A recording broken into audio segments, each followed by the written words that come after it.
नमस्कार, मैं निकिता आपके साथ। आप देख रहे हैं सत्य हिंदी। एक नजर डालते हैं अब तक की सुर्खियों पर। सुप्रीम कोर्ट ने बिहार में मतदाता सूची से 65 लाख नाम हटाए जाने पर चुनाव आयोग से जवाब मांगा है। बता दें कि एसोसिएशन फॉर डेमोक्रेटिक रिफॉर्म्स यानी एडीआर की ओर से अधिवक्ता प्रशांत भूषण ने अदालत में याचिका दायर करी है जानकारी सार्वजनिक करने की मांग की। दरअसल 25 जुलाई को इलेक्शन कमीशन ऑफ इंडिया ने प्रेस विज्ञप्ति में बताया था कि 22 लाख मतदाता मृत, 35 लाख पलायन या लापता, 7 लाख डुप्लीकेट पंजीकरण और 1.2 लाख के फॉर्म लंबित हैं।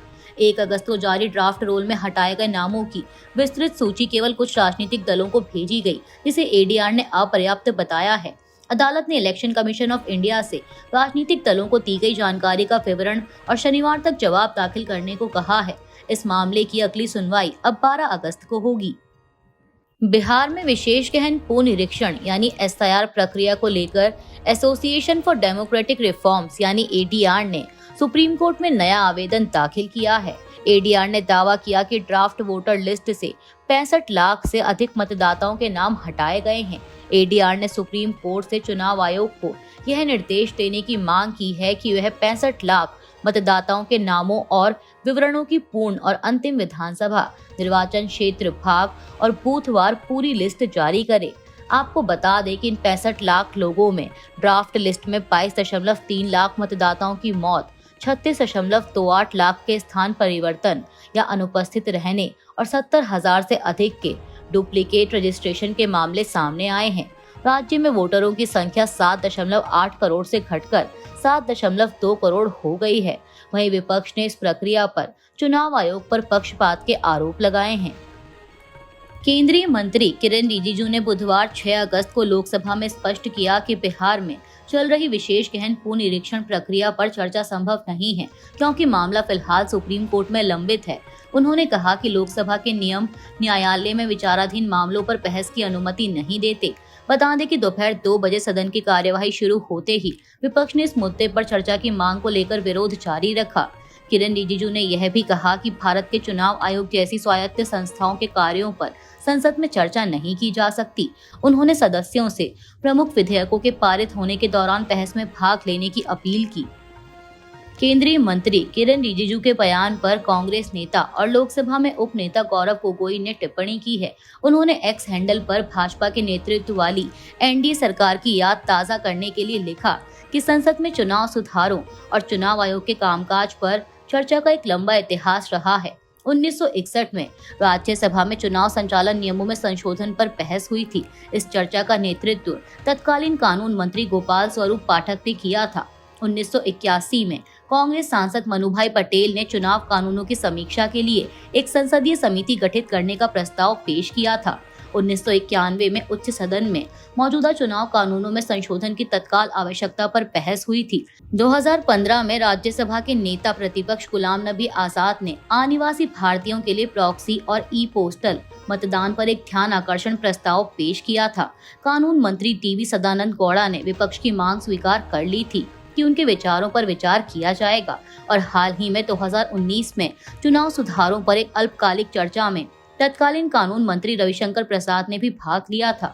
गौरव गोगोई ने ये सभी बातें याद दिलाते हुए आगे लिखा कि इसके कई उदाहरण हैं। सरकार को चुनाव सुधारों पर लंबे समय से लंबित और जरूरी चर्चा में देरी नहीं करनी चाहिए। उन्होंने लिखा कि आइए संसद में चुनाव सुधारों पर चर्चा करें।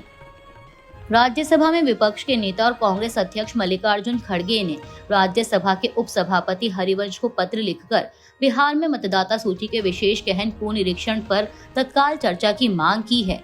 खड़गे ने अपने एक्स अकाउंट पर यह पत्र साझा करते हुए लिखा कि चुनाव आयोग ने एसआईआर प्रक्रिया की शुरुआत सबसे पहले बिहार में की और इसके बाद यह प्रक्रिया पश्चिम बंगाल, असम और अन्य राज्यों में भी लागू की जाएगी। उन्होंने कहा कि विपक्ष के सांसद मौजूदा सत्र के पहले दिन से ही इस मुद्दे पर चर्चा की मांग कर रहे हैं। खड़गे ने जोर देकर कहा कि यह मामला करोड़ों मतदाताओं, खासकर समाज के कमजोर वर्गों से जुड़े लोगों के लिए गंभीर चिंता का विषय है, इसलिए राज्यसभा में इस पर तुरंत चर्चा की अनुमति दी जानी चाहिए। रायबरेली में बुधवार 6 अगस्त को उत्तर प्रदेश के पूर्व कैबिनेट मंत्री और लोक मोर्चा अध्यक्ष स्वामी प्रसाद मौर्य पर कथित रूप से करनी सेना के कार्यकर्ताओं ने हमला किया। घटना सारस चौराहे पर स्वागत कार्यक्रम के दौरान हुई, जब एक व्यक्ति ने माला पहनाते हुए मौर्य को पीछे से थप्पड़ मार दिया। मौके पर मौजूद कार्यकर्ताओं ने हमलावर को पकड़कर पिटाई की। पुलिस ने घटना में शामिल 2 आरोपियों को हिरासत में लिया है और उनसे पूछताछ की जा रही है। वहीं मौर्य ने आरोप लगाया कि करनी सेना को सत्ता का संरक्षण प्राप्त है और यह संगठन कानून व्यवस्था को तार-तार कर रहा है। वहीं पुलिस ने आश्वासन दिया कि मामले में आगे की कानूनी कार्रवाई की जाएगी। बिहार में चुनाव आयोग के विशेष गहन पुनरीक्षण यानी SIR को लेकर विपक्षी सांसदों ने बुधवार को संसद परिसर में डिबेट ना कि डिलीशन लिखे बैनरों के साथ जोरदार विरोध प्रदर्शन किया और संसद के दोनों सदनों में इस मुद्दे पर बहस की मांग की। डिलीशन से विपक्ष का संदर्भ वोटरों के नाम काटने को लेकर समझा जा रहा है। इसके साथ ही उन्होंने मतदाता सूची संशोधन को वापस लेने की भी मांग की। कांग्रेस महासचिव प्रियंका गांधी वाड्रा ने सरकार पर हमला बोलते हुए कहा कि वह ना तो अमेरिकी राष्ट्रपति डोनाल्ड ट्रंप का सामना कर पा रही है और ना ही संसद चला पा रही है। वायनाड से सांसद ने कहा कि हम सिर्फ चर्चा चाहते हैं, इसमें क्या नुकसान है। उनका पक्ष आएगा, हमारा पक्ष आएगा और मुद्दा सुलझ जाएगा। लोकसभा में विपक्ष के नेता और कांग्रेस सांसद राहुल गांधी ने अमेरिकी राष्ट्रपति डोनाल्ड ट्रंप के बयान को लेकर एक बार फिर से प्रधानमंत्री मोदी पर निशाना साधा है। राहुल गांधी ने अपने एक्स हैंडल पर लिखा कि भारत कृपया समझें, राष्ट्रपति ट्रंप की बार बार धमकियों के बावजूद प्रधानमंत्री मोदी उनके सामने खड़े नहीं हो पा रहे हैं। इसका कारण अडानी के खिलाफ चल रही अमेरिकी जांच है। उन्होंने लिखा कि इससे एक यह खतरा भी है कि मोदी AA और रूस के बीच हुई ऑयल डील के तार आपस में जुड़ जाएंगे। राहुल के इस AA को अडानी और अंबानी के संदर्भ में देखा जा रहा है। राहुल गांधी ने यह भी लिखा है कि प्रधानमंत्री मोदी के हाथ बंधे हुए हैं।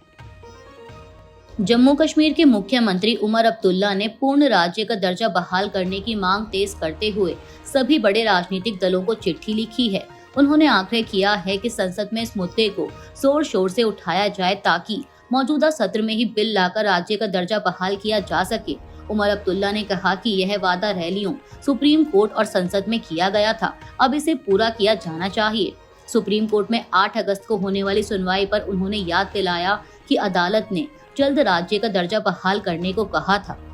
पाकिस्तान के बलूचिस्तान प्रांत के मस्तूम जिले में मंगलवार देर रात एक बम धमाके में पाकिस्तानी सेना के एक मेजर समेत कम से कम 3 सुरक्षा कर्मियों की मौत हो गई। घटना कुर्दगाव तहसील में काली पसंद खान के पास हुई।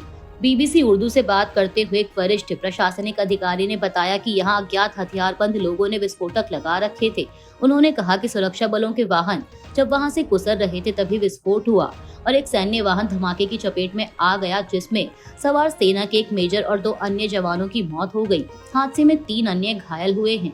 पाकिस्तानी सेना की मीडिया शाखा ISPR ने अब तक इस हमले पर कोई आधिकारिक बयान जारी नहीं किया है। वहीं इस हमले की जिम्मेदारी बलूच लिबरेशन आर्मी ने ली है। भारत और अमेरिका तनाव के बीच राष्ट्रीय सुरक्षा सलाहकार यानी NSA अजीत डोभाल 5 अगस्त को रूस पहुंचे हैं, जहां उनके राष्ट्रपति व्लादिमीर पुतिन के साथ तेल को लेकर बड़ी डील होने की संभावना है। द मॉस्को टाइम्स के मुताबिक डोभाल 7 अगस्त को रूसी अधिकारियों से कई बैठकें करेंगे और भारत की तेल खरीद रणनीति स्पष्ट करेंगे। यह दौरा ऐसे समय में हो रहा है जब अमेरिकी राष्ट्रपति डोनाल्ड ट्रंप ने भारत पर रूस से तेल खरीदकर युद्ध को बढ़ावा देने के आरोप लगाते हुए 25% टैरिफ लगा दिया है और टैरिफ को बढ़ाने की धमकी दी है। भारत, जो अपनी 35% तेल की जरूरत रूस से पूरी करता है, को इस डील में रूस से डिस्काउंट मिलने की संभावना है। रिजर्व बैंक ऑफ इंडिया यानी RBI के गवर्नर संजय मल्होत्रा की अध्यक्षता में मॉनिटरी कमेटी की समीक्षा बैठक हुई। इस बैठक के बाद रिजर्व बैंक ने रेपो रेट में कोई बदलाव नहीं किया है। गवर्नर संजय मल्होत्रा ने बताया कि मौद्रिक नीति समिति की 4, 5 और 6 अगस्त को बैठक हुई। इस बैठक में नीतिगत रेपो रेट पर विचार विमर्श और निर्णय लिया गया। उन्होंने कहा कि व्यापक आर्थिक और वित्तीय घटनाक्रमों और संभावनाओं के विस्तृत आकलन के बाद सर्वसम्मति से नीतिगत रेपो रेट को 5.5% पर अपरिवर्तित रखने का निर्णय लिया गया। बता दें कि रेपो रेट वह दर है जिस पर RBI बैंकों को लोन देता है। रेपो रेट बढ़ने और घटने से होम लोन, पर्सनल लोन समेत दूसरे लोन पर असर पड़ता है।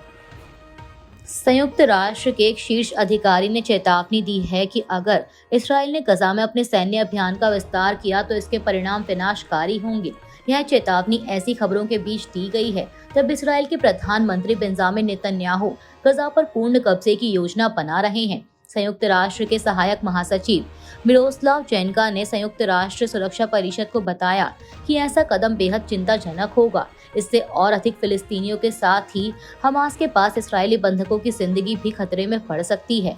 वहीं इस्राएली मीडिया ने बताया कि नेतन्याहू गुरुवार को इस्राएल के सुरक्षा मंत्रिमंडल से मिलने की योजना बना रहे हैं।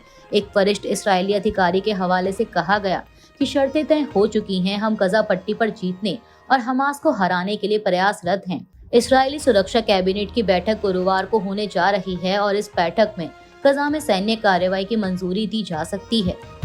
अभी के लिए इतना ही। बाकी की देश दुनिया की बड़ी खबरों के लिए बने रहिए सत्य हिंदी के साथ। Copyright disclaimer under Section 107 of the Copyright Act 1976. Allowance is made for fair use for purposes such as criticism, comment, news reporting, scholarship, and research. Fair use is a use permitted by copyright statute that might otherwise be infringing.